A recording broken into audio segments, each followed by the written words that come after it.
everyone. Welcome to our today's session on basic operation on signal. In general, when we consider any signal, there are two parameters that could modify the signal. One is nothing but your amplitude, the other one is the time period of the signal. Based on these two parameters, we are going to learn about certain basic operations that could be performed on signals, and they are amplitude scaling, time scaling, signal addition, subtraction and multiplication, time reversal and time shifting. Moving on to the first operation, which is nothing but amplitude scaling. In general, the amplitude scaling is basically defined as the process by which we could change the amplitude of the signal, modify the amplitude of the signal without changing the shape of the signal. So shape of the signal is retained as such, only the amplitude alone is modified, either it is increased or it is decreased. Consider a continuous time signal. It is given by y of t is equal to a into x of t, where x of t is your input signal, a is your amplification factor and y of t is the output signal. So in this case, we have an example. Let us consider the sine wave. The amplitude of the sine wave is 1. Okay, so this is my input signal x of t. So I wanted to amplify the signal. I am going to attain an amplified version of this original input signal, wherein consider the amplification factor is 2.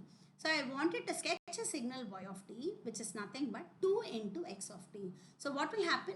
So if you could see here, the amplitude which was 1 initially, it is getting amplified by a factor of 2. So if you could observe, the original signal, the shape of the signal is retained, whereas the amplitude of the signal is alone modified by a factor of 2. So this is with respect to that of amplitude scaling. So we need to remember upon two conditions, the based on the value of the amplification factor.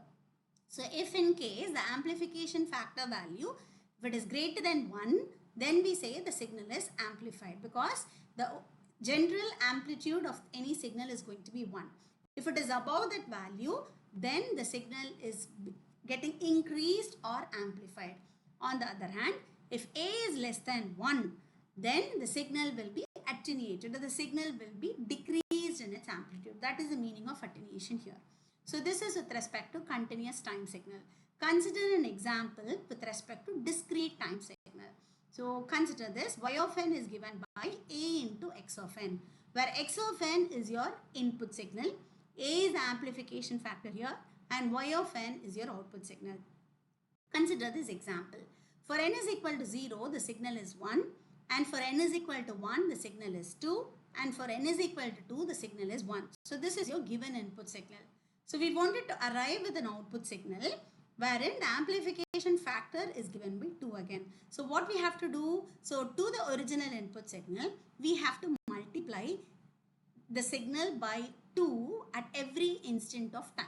Okay, so for n is equal to 0, the value was 1 initially. Now you need to multiply it by 2. So 1 into 2 is 2. Hence, in the output signal, for n is equal to 0, I have arrived with a value of 2. Similarly, for n is equal to 1, the signal value is 2 here. If you multiply it by an amplification factor of 2, so 2 into 2 is 4. For n is equal to 2, the signal value is 3. If I multiply this 3 with the amplification factor 2, so 3 into 2 is 6. So this is going to be my output. So for n is equal to 0, my signal is 2. For n is equal to 1, my signal value is 4. And for n is equal to 2, my signal value is 6. So this is with respect to amplitude scaling. So I'll sum up again.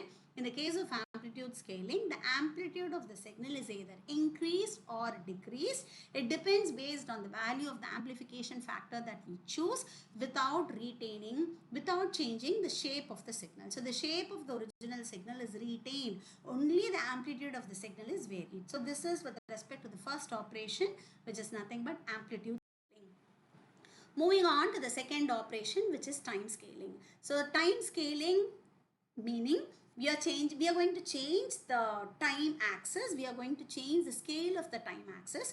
So this will result in two operations. Either the signal gets expanded or the signal gets compressed. So consider this. So time scaling operation is given by the mathematical representation y of t is equal to x of a into t. So consider x of t is your input signal, y of t is your output signal.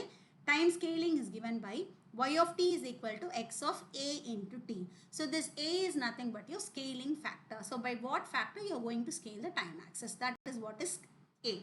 So consider this input signal, a continuous time signal x of t.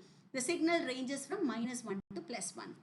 So I wanted to arrive an output y of t, where y of t is equal to x of 2 into t. So I wanted to sketch the signal y of t is equal to x of 2 into t. So if you look at this, the time scaling, the scaling factor is 2. So the time axis should be scaled by a factor of 2. So check this carefully. So 2 is multiplied with t. So in the original input signal, for an easy way to remember, the time scale will be divided by the scaling factor 2 so that we get the output signal. So -1 by 2 is 2, 0 by 2 is 0, 1 by 2 is 0.5. So -1 by 2 is 0.5, 0 by 2 is 0, 1 by 2 is 0.5. So now the signal ranges from -1 by 2 to +1 by 2. Or in other words, we can say it is -0.5 to +0.5. So what happens here? The original signal started from -1 to +1. After scaling by a factor of 2 here, the signal has been compressed to a time scale between -0.5 to +0.5. So this is here this resulted in signal compression. Consider another example. So what we wanted to sketch for the same input signal, we wanted an output signal where it is given by x of t by 2. So we are scaling it by a factor of 1 by 2. So we are going to scale the input signal x of t by a factor of 1 by 2. So x of t by 2. So if you look at here, t is multiplied by 1 by 2. So or t is divided by 2. So if t is divided by 2, we need to multiply the original signal with 2 upon the time axis. So here -1 into 2 will give you -2. 0 into 2 is 0. +1 into 2 will give you +2. So the signal now will range between -2 to +2. So now this resulted in signal expansion. Okay, so whenever we speak with respect to time scaling, there are two basic operations that could happen on a signal. Either the signal is expanded or the signal is compressed on the whole. So consider an example for the case of a discrete time signal. The input signal x of n is given by 3, 2, 1, 2, 3. Arrow mark here indicates this is the origin point. For n is equal to 0, the signal value is 1. For n is equal to 1, the signal value is 2. For n is equal to 2, the signal value is 3, and it goes on. So, and the signal is sketched graphically here. Okay, so the signal is sketched graphically here. So we wanted to sketch an output signal, scaling it by a value of 2. So x of 2 into n. I wanted to arrive an output signal y of n, where y of n should be equal to x of 2 into n. So if you look at here, 2 is multiplied with n. So meaning what we have to do, we have to divide the time scale by a factor of 2. So -2 by 2 is -1. -1 by 2 is 0.5. So we skip it because for discrete time signal, we have values only at distinct interval of time. So we are skipping this. 0 by 2 is 0. So we are having it. So for 0, the value is 1 only. 1 by 2 is 0.5. So we are skipping it again.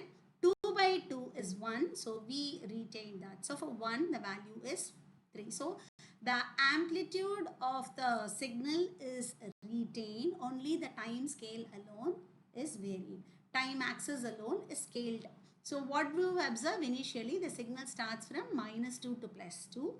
After applying this operation, y of n is equal to x of 2 into n. The signal has been compressed now by a factor of 2. Okay, so if in case I wanted to sketch, consider another example. I wanted to arrive at an output signal y of n. So this is equal to x of n by 2. So n is divided by a factor of 2 here.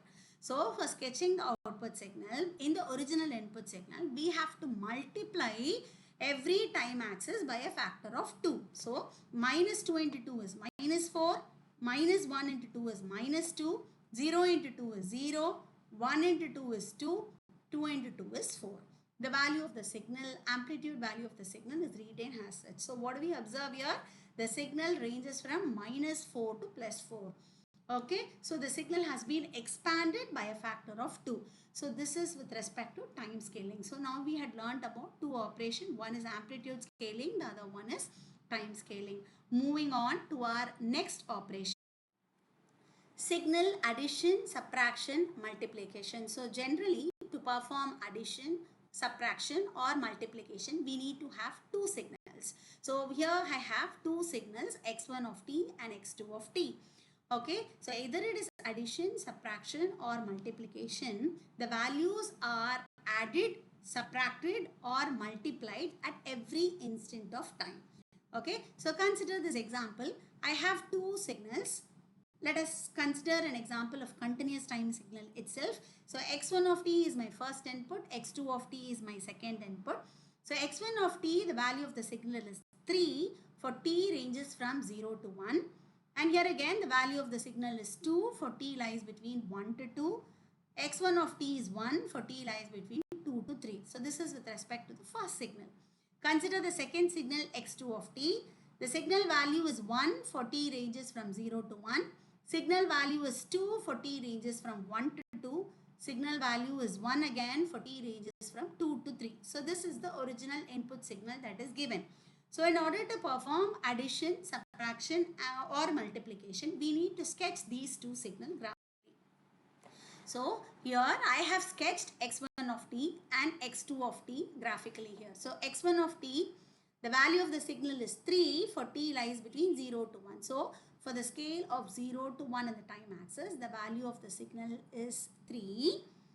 And for t lies between 1 to 2, the signal is 2. So for t lies between 1 to 2, the signal strength is getting reduced by a value of 2. So it is 2. The signal is 2. The signal value is 2 for the time scale range between 1 to 2.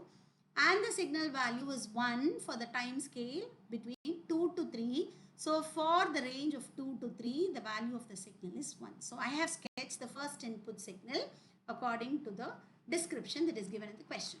Similarly, sketch the second input signal. If we look into the second input signal x2 of t, x2 of t is given by 1 for t ranges from 0 to 1. So for t ranges from 0 to 1, the value of the signal is 1. And for t ranges from 1 to 2, the value of the signal is 2. So for t ranges from 1 to 2, the value of the signal is 2 here. And for t ranges from 2 to 3, the value of the signal is 1. So t ranges from 2 to 3, the value of the signal is again 1. So I have sketched these two signals. So I need to perform addition, that is my first operation. So y1 of t is nothing but x1 of t plus x2 of t. So the addition will happen at every instant of time. Okay, so for t ranges from 0 to 1, my signal value for the first signal is 3. Signal value for the second signal is 1 here. Therefore, y1 of t is equal to 3 plus 1, which is nothing but 4. Okay, similarly, for t ranges from 1 to 2. So for t ranges from 1 to 2, the signal value for the first signal is 2 and for the second signal is 2 again. Therefore, it is 2 plus 2, which is nothing but 4. For t is equal to 2 to 3, between 2 to 3, the signal value for the first signal is 1 and the signal value for the second signal is 1 again. Therefore, 1 plus 1 is 2. So, 1 plus 1 is 2. Hence, this, after performing addition, the signal value is 4 for the time scale between 0 to 1. So, that is what is sketched here. Between 0 to 1, the time scale is 4 and between 1 to 2 the signal value is 4 again. So 4 is retained till 2 and between 2 to 3 the signal value is 2. So for between 2 to 3 the signal value is 2. So this is signal addition. In a similar manner we can perform signal subtraction. So the value of the signal will be subtracted. Okay, for the two signals x1 of t and x2 of t. In the case of signal multiplication, the value would be multiplied. So this is with respect to the third operation, which is nothing but signal addition, subtraction and multiplication. So hope this is clear. In a similar manner, consider an example for discrete time signal. So they have given two signals here, x1 of n and x2 of n. So x1 of n is given by 1, 2 and 3. Here the origin, the signal starts from n is equal to 0. Similarly, x2 of n is given by a value of 4, 1 and 2. The signal starts from 0 here again. So, in order to perform addition, y1 of n is equal to x1 of n plus x2 of n. Okay. So, for n is equal to 0, the signal value is 1 here. So, 1 plus. For n is equal to 0 again, for the second signal, the signal value is 4 here. Therefore, 1 plus 4, comma. For n is equal to 1, the signal value is 2 in the case of x1 of n. And for n is equal to 1, the signal value is 1 for x2 of n. Therefore, it is 2 plus 1, comma. For n is equal to 2, the signal value is 3 for x1 of n. And for n is equal to 2, the signal value is 2 for x2 of n. Therefore, it is 3 plus 2. So, after addition, my value is 5, 3 and 5. Similarly, we can perform subtraction and multiplication by subtracting and multiplying the subsequent values of n for the given two signals x1 of n and x2 of n. So after obtaining these values are graphically plotted. So this figure shows the graphical representation of the original input signal x1 of n.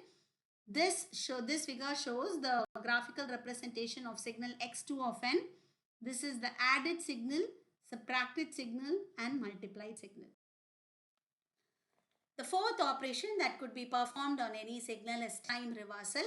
So time reversal of any signal is nothing but the folding operation. So the signal gets folded with respect to the origin. So whatever value I have across the origin, that value is retained as such. Whatever I have in the right hand side, that will be folded to the left hand side of the signal. Content that is there in the left hand side will be just folded along the right hand side. So mathematically it is represented by y of t is equal to x of minus t. So in other words, we can simply say the mirror image of the original input signal about the origin 0. So it is given by y of t is equal to x of minus t. So consider a continuous time signal. Consider this example. So if you could see here, the signal starts from minus 1, 0 and 1. So if I apply folding operation about the origin, so whatever value I have across this origin 0, that is retained. The content along this side will be folded to this side and content along this side will be folded to this side. After time reversal operation, this is going to be my output image. So y of t is equal to x of minus t. Similarly, consider a discrete time signal. So in the case of discrete time signal, mathematically, it is represented by y of n is equal to x of minus n. So this is my original x of n input signal that is given. For n is equal to minus 2, the signal is 1. For n is equal to minus 1, the signal is 2. And for n is equal to 1, the signal is minus 1. So this is the original input image that is given. After applying time reversal operation, y of n is obtained by across origin, whatever I have that is retained. So luckily I don't have anything here, so it is retained as such.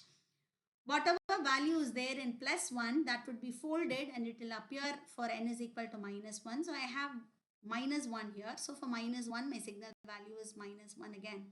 And whatever value I have right away along the left hand side, when it is getting folded, it will appear on the right hand side. So I have 2 for n is equal to 1 and I have signal value 1 for n is equal to 2.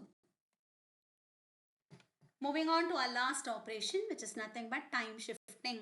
So time shifting, basically it represents the shifting the time scale. So here the signal is not expanded or compressed, rather the signal is either advanced or the signal is either delayed.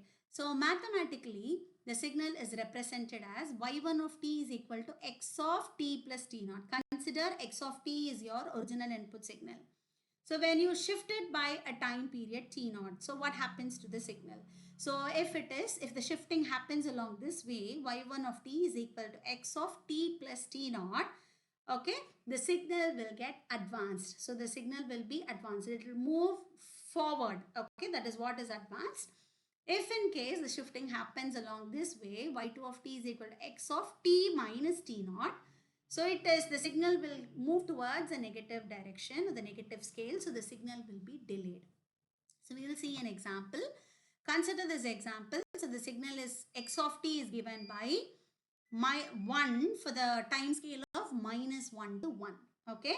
I wanted to sketch the signal y of t is equal to x of t plus 1. So the t naught value is 1. So we are going to move the signal x of t, okay, by 1 unit. So we need to check along which direction we have to move. So either we need to move across the right hand side direction or it is left hand side direction. So it is x of t plus t naught. So x of t plus t naught, the signal should get advanced by a factor of 1. Okay, so initially the signal has started from -1. So it should get advanced by a factor of 1. So now in this case, the signal will start from -2. Got it? Or in other words, for easy understanding, so whatever is there in the bracket, equate that to be 0. So t plus 1 is equal to 0. So t will be -1. So what you have to do? You have to push x of t along the negative scale by 1 unit. So that way also you can remember for easy understanding. So that is why the signal has started from -2 here. So this is for x of t plus 1. Now I wanted to sketch for x of t minus 1. So x of t minus 1. So x of t minus t naught. So the signal is getting delayed. It means the signal is going to move towards the positive scale. So how to sketch? Better understanding. For t, equate whatever is there in the bracket. T minus 1 is there in the bracket. Equate that to be 0. So t will be 1. T is equal to 1. So t is equal to 1. The sign is positive there.